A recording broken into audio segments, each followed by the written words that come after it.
تو معاف کیجیے. وقت ہوا ہے ایک اگلے سیگمنٹ کا جس کا نام ہے تعارف قرآن. ناظرین وقت ہوا ہے ہمارے بہت ہی خوبصورت سیگمنٹ تعارف قرآن کا، اور آج تعارف قرآن میں ہم قرآن پاک کی انہی دو سورتوں کی بات کریں گے جس کا ذکر ہم نے اپنے سلسلہ پیغام قرآن میں کیا، یعنی سورہ فلق اور سورہ ناس. سب سے پہلے بات کرتے ہیں سورہ فلق کی.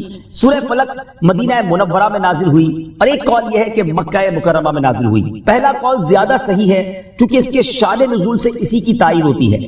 رکوع اور آیات کی تعداد اس سورت میں 1 رکوع اور 5 آیتیں. فلق نام رکھنے کی وجہ، فلق کے کئی معنی ہیں اور یہاں اس سے مراد صبح ہے، اور چونکہ اس سورت کی پہلی آیت میں یہ لفظ موجود ہے اس مناسبت سے اسے سورہ فلق کہتے ہیں. پیارے آقا علیہ الصلوۃ والسلام نے ایک بار اس سورت کے بارے میں ارشاد فرمایا، کیا تم نے نہیں دیکھا کہ آج رات مجھ پر ایسی آیتیں نازل ہوئی ہیں جن کی مثل نہیں دیکھی گئی؟